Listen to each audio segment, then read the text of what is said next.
Amen. Est-ce qu'on peut mettre le PowerPoint, Pasteur Diane? Bien, ce matin, le message que j'aimerais de vous partager, ça s'intitule « Affermir notre espérance en regardant à l'histoire d'Israël ». Et puis, on va prier ensemble avant qu'on commence ce matin. Seigneur, oui, nous voulons te remercier, Seigneur, pour ton amour pour nous. Et oui, Seigneur, tu es grand, tu es tout-puissant, tu es saint et ta sagesse, Seigneur, dépasse notre intelligence de loin, Seigneur. Et ce matin, Seigneur, je prie qu'à travers ce message, tu nous aides, chacun de nous, à comprendre encore un peu plus, Seigneur, ton amour pour nous et aussi, Seigneur Dieu, ton plan, Seigneur, que tu nous révèles à travers ta parole et particulièrement, Seigneur, à travers la nation d'Israël. Et je prie, Seigneur, que tu m'aides à partager ce message comme tu voudrais que je le partage, pour ta gloire, Seigneur, pour l'avancement de ton royaume, pour l'édification de ton Église et pour le salut du plus grand nombre. C'est ma prière, Seigneur, et je prie que mes frères et mes sœurs ici n'entendent pas juste ma voix, Seigneur, mais surtout ta voix, Seigneur, qui affermit nos cœurs dans l'espérance que nous avons en toi, Seigneur, et parce que tu es fidèle à toutes tes promesses. Je te demande toutes ces choses, Père, dans le nom de Jésus. Amen. Amen. Depuis quelques semaines, nous parlons de l'importance de défendre et de partager notre espérance dans notre monde actuel. Et en fait, notre monde a un besoin de plus en plus grand d'espérance. Et avec tout ce qui se passe aujourd'hui. Et la Bible nous dit ceci dans ce passage, et je crois qu'on va... Est-ce qu'on peut y aller, Pasteur Diane? J'aimerais commencer avec ce passage ici qui dit « En effet, Dieu a dit cette parole à son peuple un jour, il a dit « En effet, moi je connais les projets que je forme pour vous, déclare l'Éternel, projets de paix et non de malheur, afin de vous donner un avenir et de l'espérance. » Vous savez, Dieu a des projets de paix et non de malheur pour chacun de nous. Amen. Pour son peuple, il a dit ceci à son peuple plusieurs années passées, et il le dit encore à chacun de nous aujourd'hui. Puis je prie ce matin que nous puissions recevoir cette parole-là. Et pour donner de l'espérance, il y a plusieurs manières qu'on peut donner de l'espérance à quelqu'un, à une personne. Il y a plusieurs manières d'encourager, de promouvoir, vous savez, et de donner de l'espérance. Et une de ces manières-là, c'est souvent qu'on utilise souvent, c'est de raconter des histoires vécues. Et surtout lorsque les histoires se terminent bien. Et moi, je peux vous dire, mes films préférés, c'est les films qui sont basés sur des histoires vécues. Et je crois qu'on a souvent des leçons qu'on peut tirer de ces films-là. Et ce matin, j'aimerais de regarder avec vous, d'un point de vue, je dirais, global, l'histoire du peuple d'Israël. Et parce que je crois que lorsque nous regardons à l'histoire de ce peuple ancien, qui existe encore aujourd'hui et qui fait les manchettes de nos nouvelles, en fait, presque à tous les jours, nous pouvons tirer plusieurs leçons de vie et nous pouvons retirer beaucoup d'espérance aussi. Surtout lorsque nous regardons ce que la Bible nous dit et que nous regardons ce qui se passe et que nous regardons, en fait, au peuple d'Israël. Vous savez, en fait, c'est la raison pourquoi Dieu nous a permis que nous ayons la Bible aujourd'hui dans nos mains. C'est que nous puissions voir qu'est-ce qui est en train de se produire dans notre monde. Savez-vous que la Bible, c'est le livre le plus vendu dans le monde depuis des siècles? et de loin aussi. Hein? Et si ma mémoire, elle est bonne, c'est le premier livre qui avait été imprimé sur la presse aussi, lorsque ça a été inventé. Si je vous poserais la question ce matin, Pensez-vous que c'est seulement une coïncidence que la nation qui cause le plus de turbulences dans notre monde aujourd'hui, on pourrait dire même une coupe d'étourdissements, vous savez, de conflits politiques, et que c'est le peuple, que c'est le peuple dont la Bible raconte l'histoire de fond en large, de ses débuts, son développement, ses erreurs. La Bible nous parle de ce peuple-là plus que n'importe quel autre peuple, vous savez. Et en fait, ce pays-là, la nation d'Israël, c'est un tout petit pays sur notre planète. C'est juste un petit morceau. Vraiment, c'est... Et la Bible nous parle, en fait, de ce peuple-là plus que n'importe quel autre peuple, c'est sûr, tu sais. Et la Bible nous parle même de l'avenir de ce peuple-là, de son histoire. Et je ne dirais pas que la Bible nous parle de la fin de son histoire, parce qu'il n'y a pas de fin à ce peuple-là. La Bible est très claire. Et on pourrait se demander, est-ce que c'est une coïncidence que la Bible et les journaux, les médias sociaux parlent tellement de ce peuple, le peuple d'Israël, vous savez, plus qu'aucune autre nation? En fait, c'est parce qu'il y a quelque chose de spécial avec ce peuple-là. Amen. Il y a vraiment quelque chose de particulier, vous savez, envers la nation d'Israël. Et puis, en fait, il y a des peuples, il y a des nations qui veulent exterminer ce peuple sur la planète, qui veulent éliminer ce peuple. On pourrait même qu'il y a une haine diabolique contre ce peuple-là. Est-ce que vous êtes encore avec moi, là? Oui. Oui, il y a une haine diabolique, puis quand on dit diabolique, c'est vrai, il y a vraiment une haine diabolique. On pense à l'Holocauste qui s'est produit aussi, et tout au cours de leur histoire, et même qu'est-ce qui s'est produit le 7 octobre 2023, plusieurs gens, c'est une haine diabolique. Hein? Et pouvons-nous apprendre quelque chose à travers de l'histoire de ce peuple-là, Israël? La Bible nous dit ceci dans Romains, le chapitre 15. Pasteur Diane. OK, on y va. La Bible nous dit ceci dans Romains 15, vous savez, ça dit « Or, tout ce qui a été écrit d'avance l'a été pour notre instruction, afin que par la persévérance et par le réconfort que donnent les Écritures, nous possédions l'espérance. » L'Écriture, l'histoire, vous savez, du peuple d'Israël, nous a été transmis pour plusieurs raisons, et une de ces raisons-là, c'est pour nous donner de l'espérance. À nous. Puis, ce matin, je ne prétends pas être un expert sur le sujet de l'histoire du peuple d'Israël. Je ne suis pas un historien, mais par la grâce de Dieu, un jour, j'ai eu le privilège de marcher dans les rues de Jérusalem. Avec Jean, avec notre frère Jean, puis Ron, on a été visiter, puis je peux vous dire, ça a été un voyage, vraiment une grande bénédiction pour nous. Si vous avez la chance d'aller un jour, allez-y. Allez-y dans un temps que c'est pas trop... c'est pas trop rock'n'roll, c'est ça.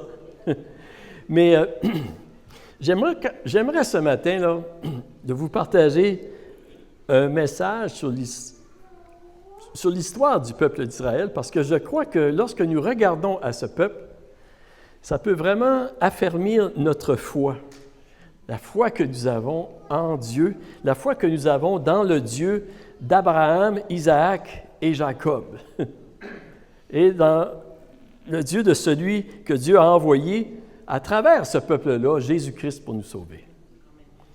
Et puis, la raison pourquoi est-ce que je veux vous parler de l'histoire de ce peuple-là, c'est parce que dans la grande histoire de l'humanité que nous avons vue dans les dernières semaines et que nous connaissons la fin merveilleuse pour ceux qui se mettent leur foi en Jésus, il y a l'histoire de cette nation-là, Israël, qui joue un rôle prédominant dans l'accomplissement du plan de Dieu de restaurer tout ce qui était perdu, vraiment, par le péché. Dieu a utilisé ceci pour restaurer vraiment tout ce qui avait été perdu. Et c'est la raison pourquoi est-ce que je veux vous parler d'Israël ce matin. Êtes-vous avec moi? Oui. OK. Amen. La première chose que j'aimerais de voir avec vous ce matin, c'est ceci. Avant de parler d'Abraham et de la nation d'Israël, j'aimerais parler de... OK, ça serait-il possible de lever le show? C'est parfait, merci, Pasteur Diane. Je voudrais vous parler les débuts de la création. Et, OK. Je pense que je vais prier de nouveau ce matin parce que j'ai comme ça accroche à quelque part ce matin. Je ne sais pas si vous ressentez ça, mais moi ici, là, il y a quelque chose là, qui... Seigneur, je prie, Seigneur, que tu puisses vraiment nous aider à saisir le message que tu veux qu'on puisse saisir ce matin. Puis je prie, Seigneur, que tu m'aides à le partager, Seigneur Dieu, comme tu voudrais, Seigneur, que je le partage, pour que ce message puisse porter des fruits, Seigneur. C'est ma prière, Seigneur. Puis je te remercie, Dieu. Je te remercie, Dieu. Merci pour ta présence, pour ton onction, Saint-Esprit. Au nom de Jésus, je demande ces choses. Amen. Amen. OK. La première chose que je veux voir avec vous, c'est le début de la création. La Bible nous dit, on a vu ça dans Genèse, OK, dans Genèse, le chapitre 1, verset 1, ça nous dit « Au commencement, Dieu créa les cieux et la terre. » Au début, vous savez, on voit Dieu a créé le ciel, la terre, l'homme et la femme. Dieu a tout créé. Dieu a créé que c'était... Et Dieu a dit que c'était très bon. Amen. Dieu a tout créé. Et ensuite, il y a eu la chute de nos premiers parents dans le jardin d'Éden qui est arrivée. On voit ça dans Genèse, le chapitre 3. Le péché est entré dans le monde. Vous savez. Et après la chute de nos premiers parents, Dieu a promis d'envoyer un sauveur qui allait sauver l'humanité. Puis dans Genèse 3,15, ça nous dit ceci, hein? Dieu a dit, « Je mettrai l'hostilité entre toi et la femme, entre ta descendance et sa descendance. Celle-ci t'écrasera la tête et tu les blesseras le talon. » Et ici, vraiment, c'est la première promesse dans la Bible qu'on retrouve concernant la venue d'un sauveur, Jésus-Christ, un homme qui serait né d'une femme puis qui va écraser la tête du serpent, le diable, c'est ça. C'est la première promesse que Dieu fait de sauver l'humanité, de la race humaine, vraiment. Et ce sauveur-là qui est promis ici dans Genèse 3,15, bien, c'est Jésus-Christ, qui est venu plusieurs années plus tard. Et on voit, lorsque nous lisons le livre de la Genèse dans l'Ancien Testament, on voit que l'homme s'est multiplié sur la planète pendant plusieurs années. Et on voit aussi que le mal s'est aussi multiplié sur la planète. Hein, ça c'est jusqu'au point où ce que Dieu, ça nous dit, il était attristé de voir la prolification du mal sur la terre. Et c'est la raison pourquoi est-ce que Dieu, à un moment donné, après avoir trouvé un homme qui était juste sur la terre, qui s'appelait Noé, Dieu a envoyé le déluge sur la terre.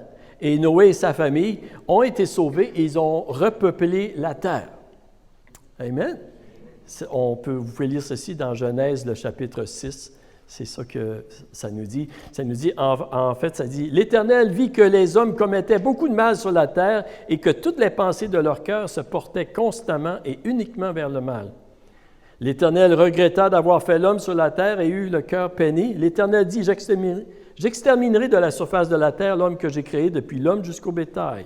Cependant, Noé trouvèrent grâce aux yeux de l'Éternel. Et voici l'histoire de Noé. C'était un homme juste et intègre dans sa génération, un homme qui marchait avec Dieu. Et Noé eut 3 fils, Sem, Cham et Japheth. Et par la suite, la terre a été repeuplée à travers de ces 3 fils de Noé. Mais le mal s'est encore accru de nouveau et on voit qu'à la tour de Babel, Dieu a confondu leur langage, puis il a dispersé les personnes sur la surface de la terre pour ralentir encore la croissance du mal sur la terre. On voit ceci dans Genèse, le chapitre 11. Je vais juste vous le lire, ça dit, au verset 8, ça dit « L'Éternel les dispersa loin de là sur toute la surface de la terre. Alors ils arrêtèrent de construire la ville. C'est pourquoi on l'appela Babel, parce que c'est là que l'Éternel brouilla leur langage de toute la terre, et c'est de là qu'il les dispersa sur la surface de la terre. » On voit que malgré le mal qui se propageait sur la terre, on voit que Dieu n'abandonne pas sa promesse d'envoyer un sauveur. Amen. Dieu n'abandonne pas vraiment. Et Dieu avait préparé quelqu'un. Il avait préparé quelqu'un dans sa sagesse, dans son plan, pour envoyer son sauveur, pour envoyer le sauveur promis. Et en fait, Dieu il avait préparé quelqu'un qui deviendrait le père d'une nouvelle nation par laquelle naîtrait le sauveur promis. Une nation sur la terre par laquelle Dieu se ferait connaître, par laquelle Dieu enseignerait l'humanité et par laquelle il sauverait l'humanité. Et cette nation-là, en fait, c'est la nation d'Israël. C'est ça.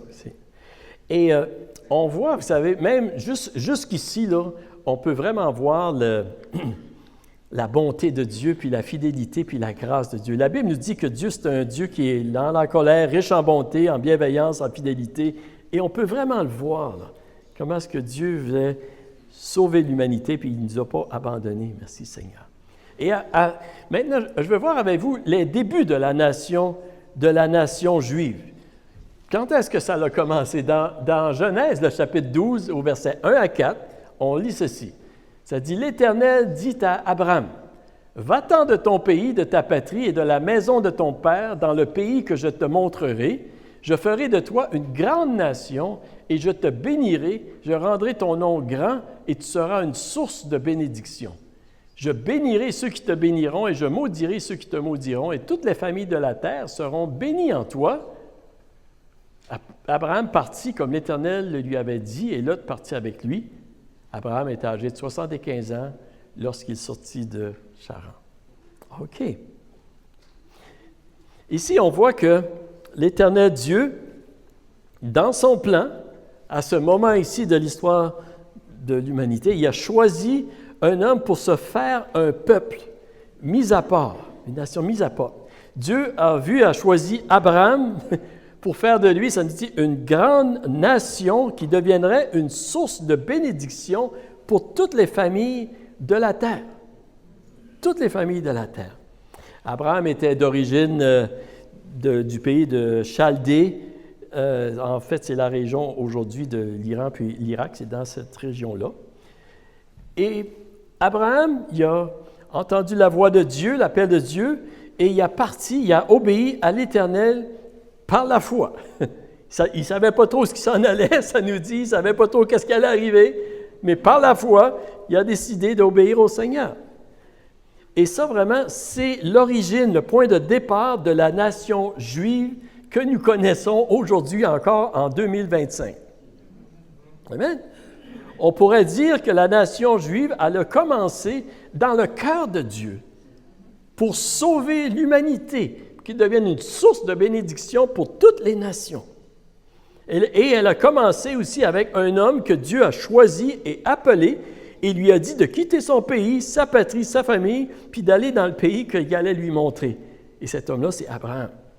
Et il a obéi. Abraham, pour plusieurs de vous, vous savez, il est appelé le père de la foi. Hein? Parce que toute son histoire représente l'exemple d'une vie vécue par la foi. Il est un bon exemple pour nous, en fait.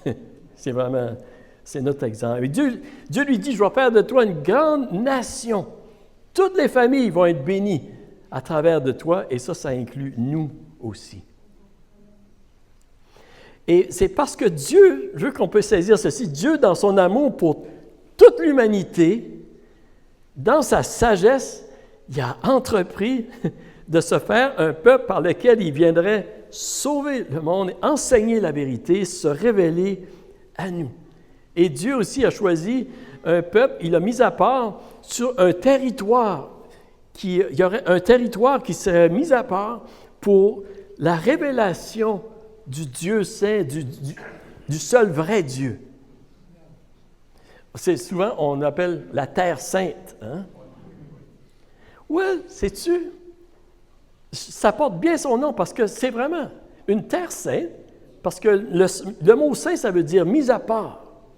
Et Dieu a mis à part cette partie de territoire-là sur la planète, ce peuple-là, pour se révéler au monde, pour se faire connaître à toute l'humanité. Et la nation juive, on pourrait dire, vous savez, la nation juive a reçu un grand appel. Abraham il a reçu un grand appel, un grand privilège,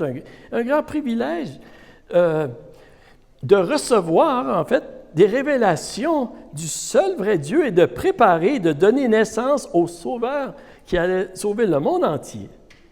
Le peuple juif, la Bible nous dit, le salut vient des Juifs. Et Jésus est un Juif.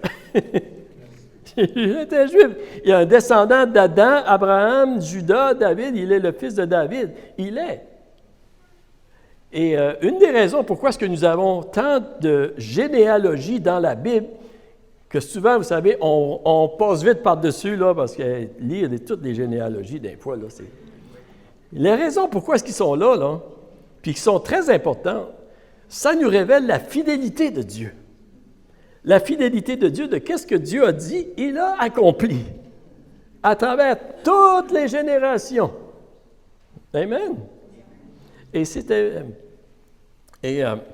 la nation juive, en fait, avait reçu l'appel d'être un peuple mis à part, comme que j'ai dit, qui pouvait enseigner au monde la vérité par la révélation qu'il avait reçue de Dieu. Dieu a parlé beaucoup à travers, et aussi par leur exemple.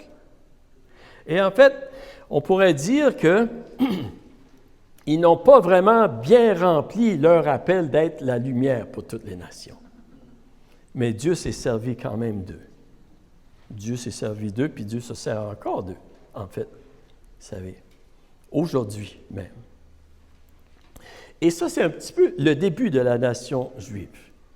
J'aimerais voir un petit peu maintenant le cheminement de la nation juive. Est-ce que vous êtes encore avec moi? Je m'en vais à quelque part avec ça, là. Je peux vous assurer. Je crois qu'on a quelque chose à cesser ici. Le cheminement de la nation juive. Okay. Le livre de la Genèse nous raconte l'histoire d'Abraham et de sa famille. Hein? Je ne sais pas pour vous, mais moi je trouve ça, je trouve ça très intéressant. Là. Je vous encourage de lire. Mais, OK. Abraham, Sarah, sa femme, elle était stérile. Mais par la grâce de Dieu et la puissance de Dieu et un miracle de Dieu, elle a enfanté dans sa vieillesse un enfant. C'est vraiment la grâce de Dieu, qu'elle a appelé Isaac.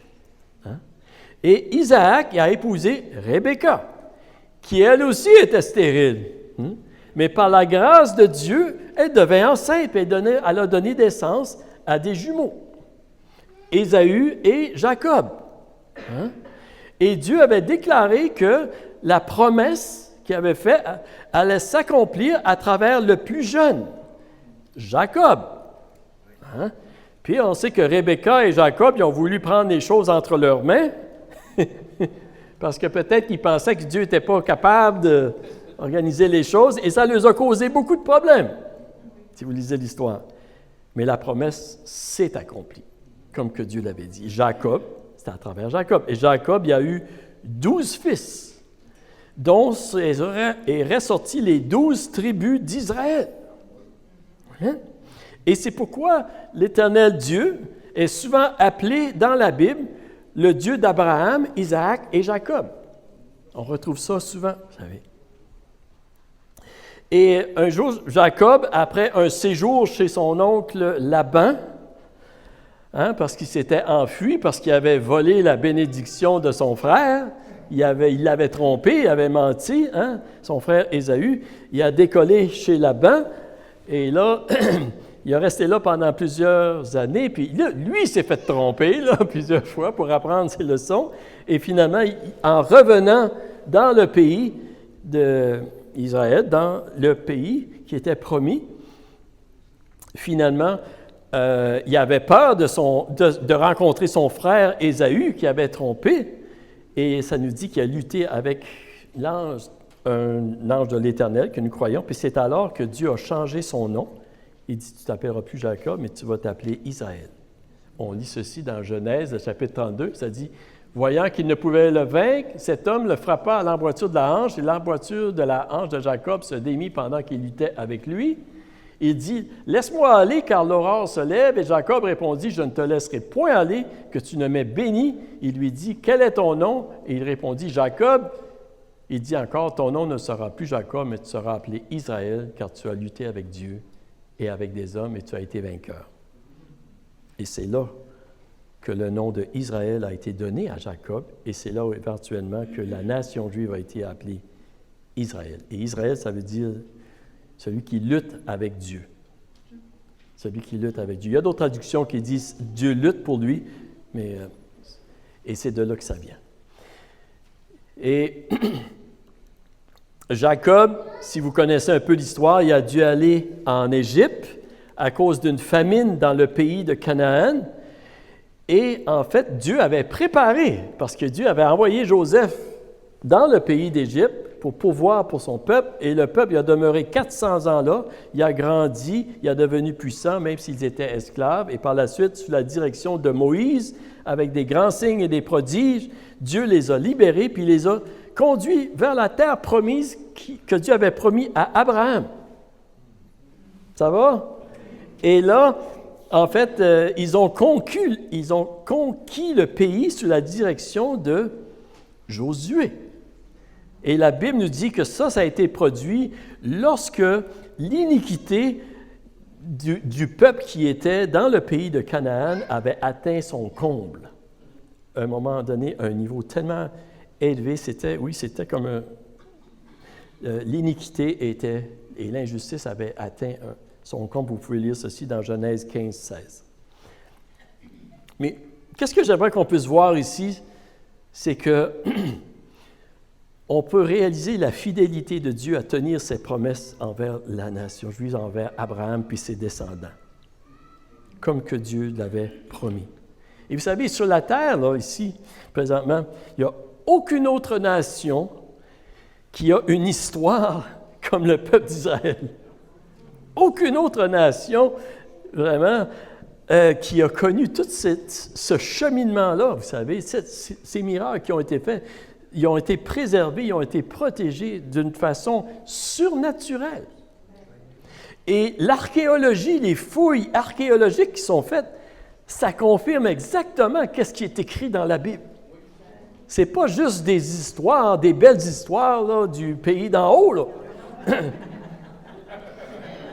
Comme Séraphin, là. Non, c'est pas ça. C'est vraiment, c'est des choses qui sont confirmées, vous savez.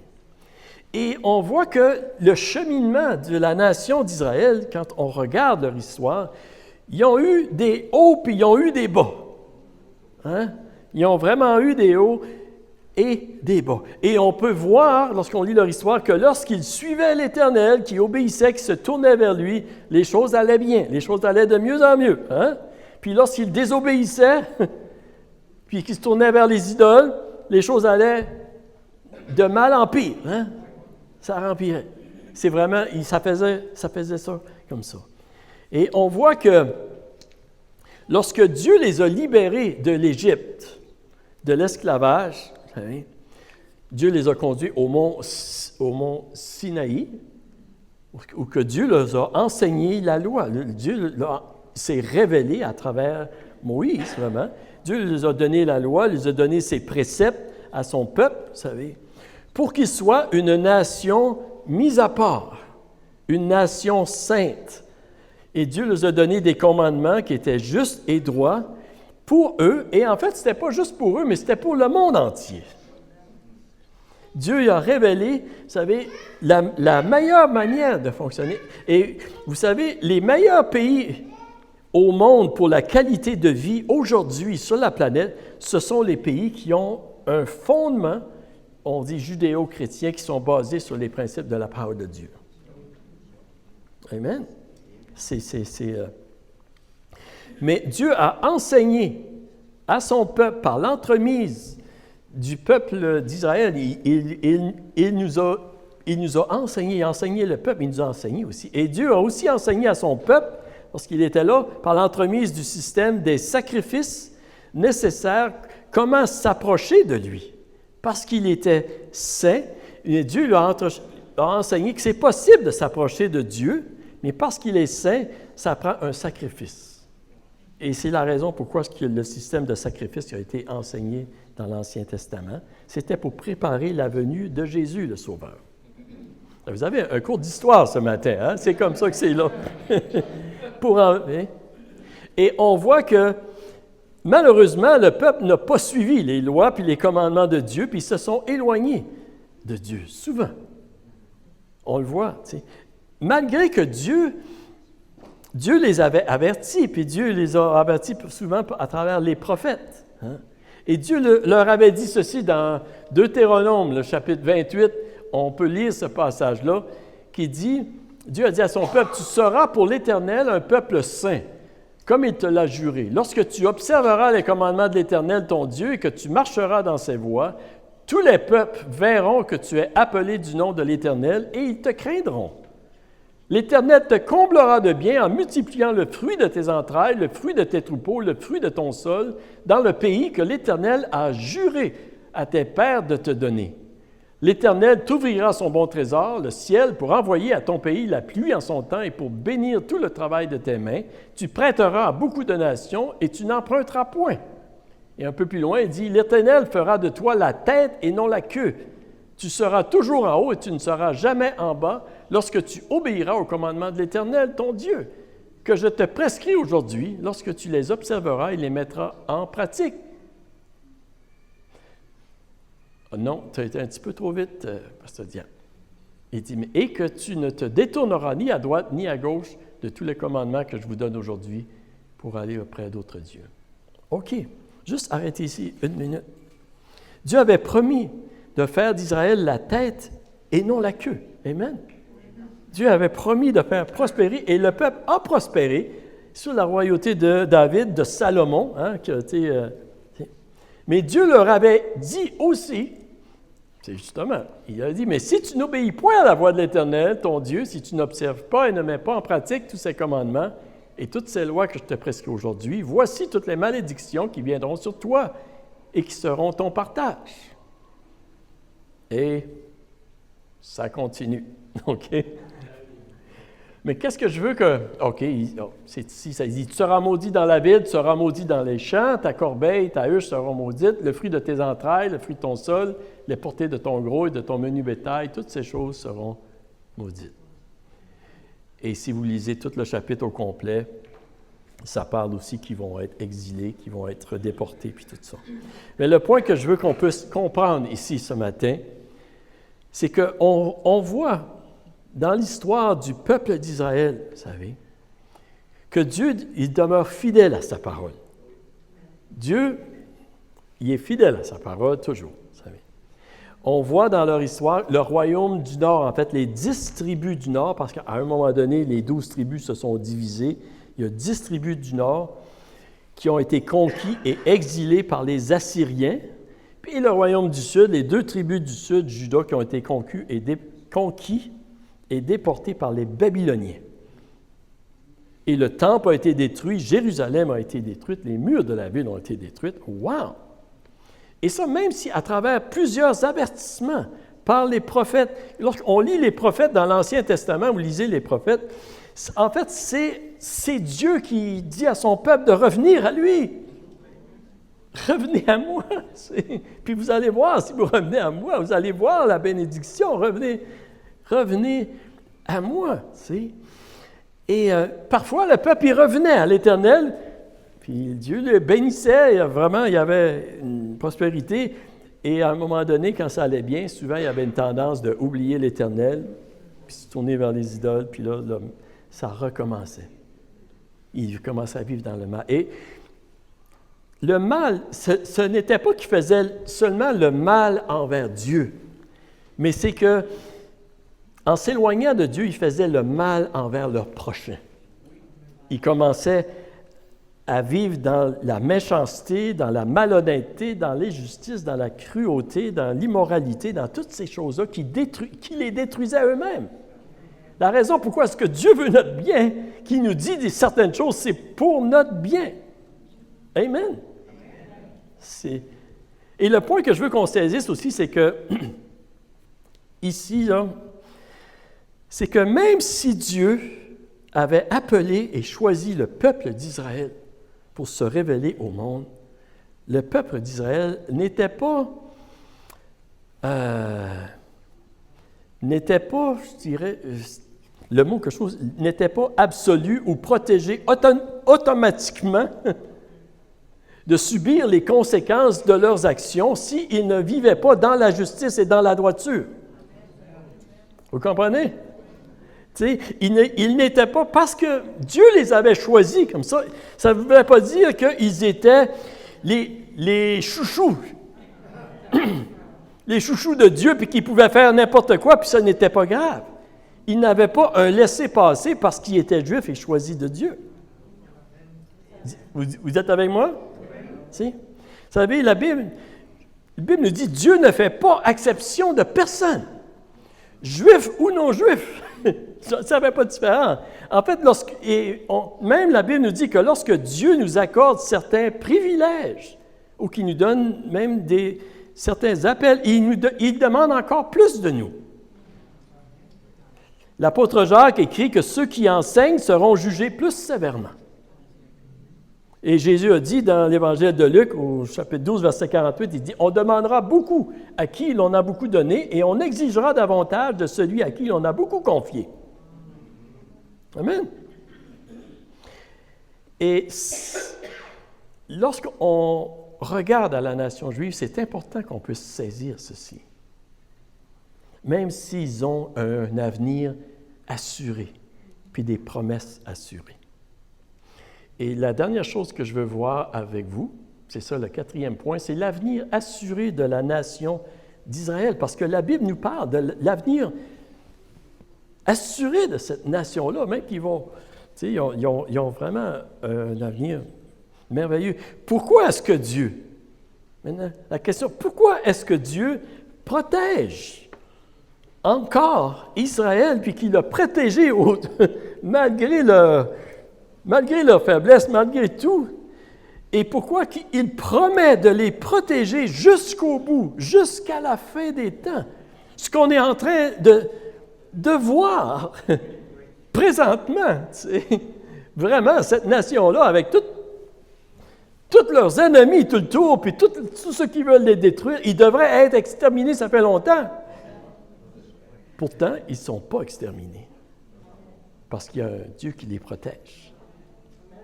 Pourquoi est-ce que Dieu les protège? Est-ce que Dieu fait du favoritisme? Non. Dieu ne fait pas de favoritisme, absolument pas, vous savez.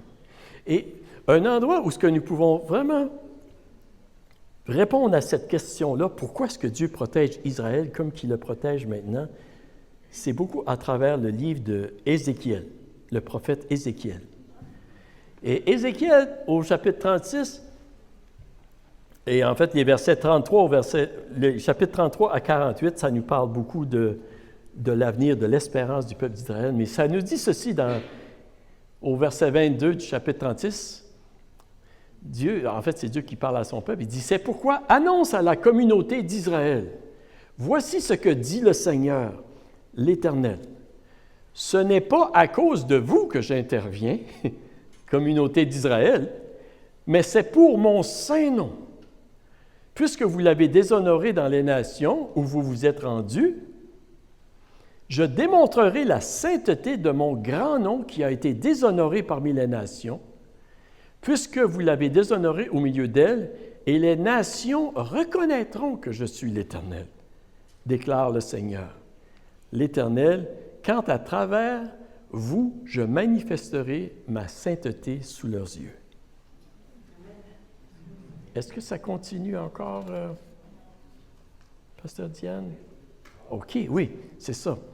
Je vous arracherai aux nations, je vous rassemblerai de tous les pays et je vous ramènerai sur votre territoire. OK. Amen. Voyez-vous, Dieu leur dit ici, là, Dieu leur dit, la raison pourquoi est-ce que je vais intervenir pour vous, là, c'est pour la gloire de mon nom. C'est pour me faire connaître au monde entier que je vais intervenir pour vous. C'est par amour pour eux aussi, puis c'est par amour pour nous, là. Dieu aime autant, comprenez-moi bien, là. Mais Dieu dit ceci, là.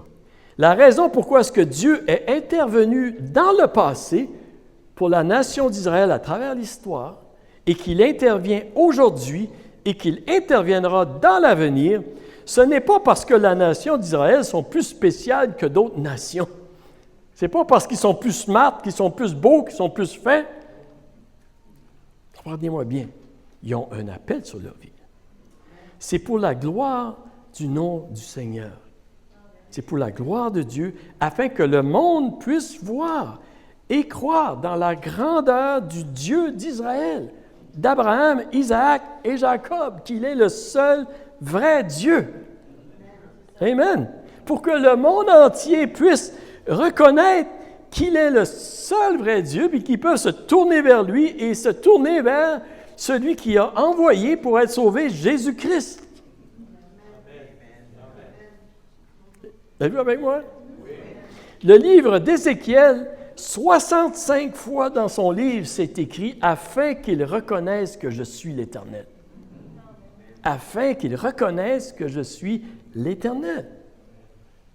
Dieu, il se manifeste à travers le peuple d'Israël pour qu'on reconnaisse qu'il est. C'est lui le vrai Dieu, le seul vrai Dieu. Et lorsqu'on regarde à l'histoire du peuple d'Israël, vous savez, un peuple déporté, méprisé, presque complètement détruit dans son histoire, vous savez, complètement. C'est un peuple, en fait, qui a retourné dans son pays après plus de 2000 ans. En fait, en 1948, si je ne me trompe pas, c'est au mois de juin, vous savez, la nation d'Israël a repris naissance. Wow! Tu sais. Et il y a eu la guerre des 6 jours en 1967. Il y a eu plusieurs choses, vous savez. Dieu protège. On ne peut pas nier que la nation d'Israël est protégée surnaturellement.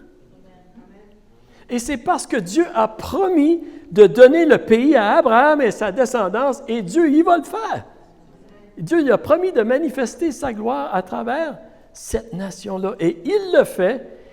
Il le fait pour sa propre gloire, il le fait pour son nom, et aussi que son nom soit reconnu sur la terre, afin d'en sauver le plus grand nombre, pour sauver tout le plus grand nombre de l'humanité.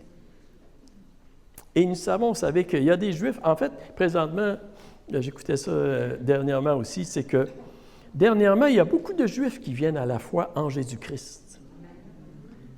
Parce que les Juifs, pour être sauvés, il faut qu'ils acceptent Jésus-Christ dans leur vie aussi.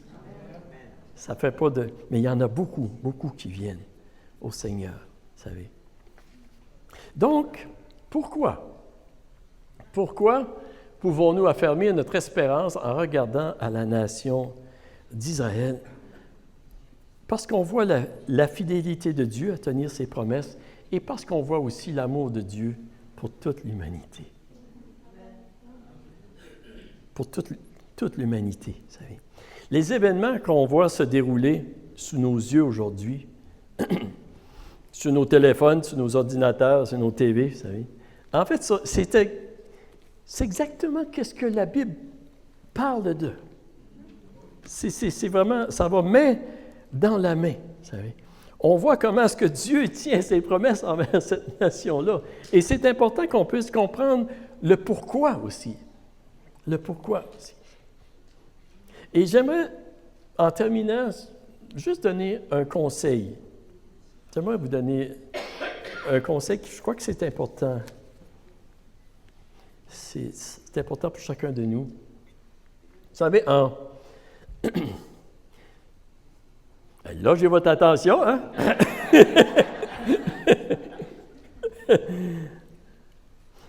En regardant les nouvelles, en écoutant les nouvelles, en lisant les nouvelles, je nous conseille fortement, de ne pas regarder seulement à une version des nouvelles que vous entendez.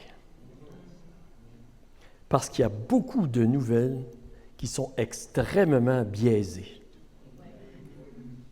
Et ce n'est pas des nouvelles, on pourrait dire c'est plus de la propagande que des nouvelles pour nous informer.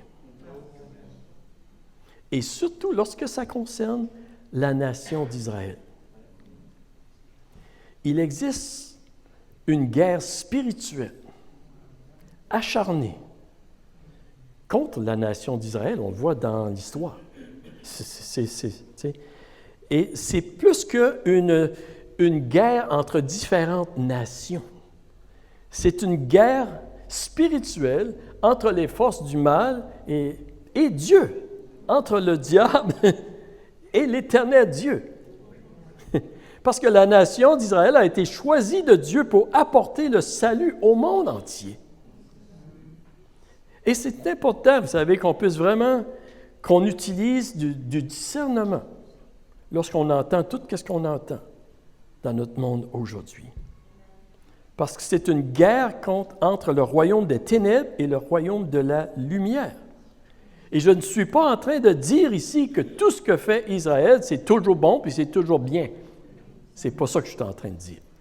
C'est pas ça que je suis en train de dire. Mais je dis qu'il y a beaucoup de nouvelles qui projettent un faux portrait d'Israël en condamnant tout ce qu'ils font. Puis souvent, c'est de la propagande. C'est de la propagande contre le peuple. Et on doit être sage et discerner le mensonge. Puis on doit être conscient dans le monde que nous vivons aujourd'hui en tant que chrétiens. Et c'est pour ça, vous savez, que c'est important de reconnaître la place d'Israël dans le plan de Dieu. Pourquoi? Pourquoi est-ce qu'on entend tellement parler, vous savez, d'Israël? C'est parce que, oui, c'est le peuple de Dieu choisi pour apporter. Ils ont été. Est-ce que vous êtes avec moi ce matin? Je crois que c'est très important. Et la Bible nous dit de prier pour la paix de Jérusalem. Hein? De prier pour la paix de Jérusalem, Israël. Oui. Vous savez, parce que lorsqu'il va y avoir la paix dans Jérusalem, il va y avoir la paix sur toute la terre. Et on doit prier, oui, pour la nation d'Israël, que Dieu les protège, que Dieu continue à se révéler à eux aussi, qu'ils viennent à croire en Jésus-Christ. Eux autres aussi ont besoin de Jésus-Christ. Qu'on puisse prier pour la paix et qu'ils puissent vraiment remplir leur appel.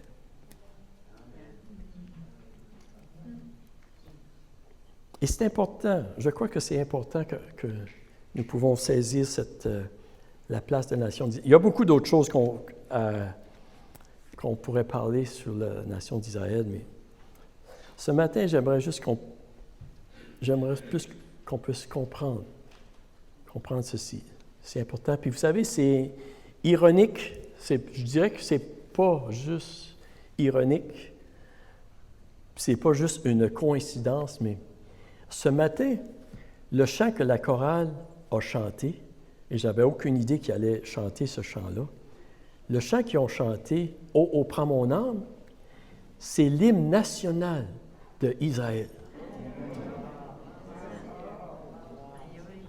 Et quand Jacques m'a dit qu'il allait chanter ce chant-là, puis que vraiment, j'avais sur mon cœur définitivement de parler de la nation d'Israël, j'ai dit, wow, ça peut pas juste être une coïncidence.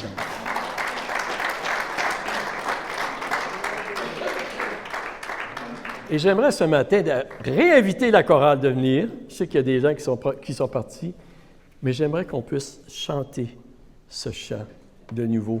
« Oh, prends mon âme », l'hymne national du peuple d'Israël. Est-ce qu'on peut se lever debout ensemble?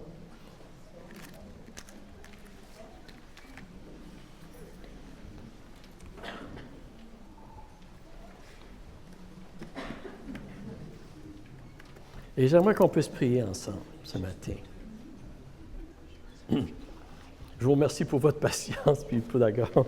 C'est un peu laborieux des fois, là. On va prier ensemble. Amen. Seigneur, nous voulons te remercier, Seigneur. On veut te remercier pour l'amour que tu as pour chacun de nous, Seigneur. On te remercie pour ton plan parfait, Seigneur, pour nous sauver, Seigneur, dans ton amour. On te remercie, Seigneur. On te remercie pour ton plan qui inclut, oui, la nation d'Israël, Seigneur, pour préparer ta venue, Seigneur Jésus, et pour qu'on puisse te connaître aussi à travers cette nation, Seigneur, à travers les révélations que tu leur as données et tout, même leur histoire.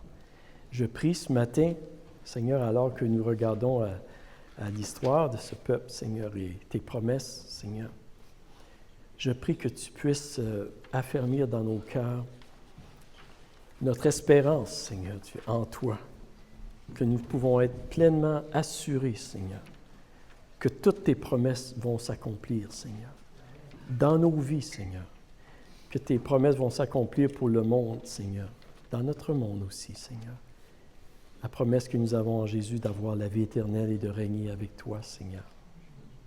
Et nous prions, Seigneur, nous prions pour nos frères et nos sœurs, nous prions pour la nation d'Israël, que tu continues, Seigneur, de répandre ta grâce, de les protéger et de te révéler à eux, et qu'ils puissent connaître, Seigneur Dieu, qu'ils puissent te connaître, Seigneur Jésus.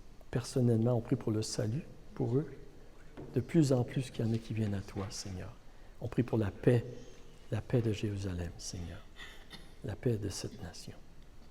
Et on te remercie, Dieu. C'est dans le nom de Jésus que je te prie ces choses. Amen. On va chanter, puis je vous encourage de chanter. On va tous le chanter ensemble. L'hymne national des peuples d'Israël. Amen.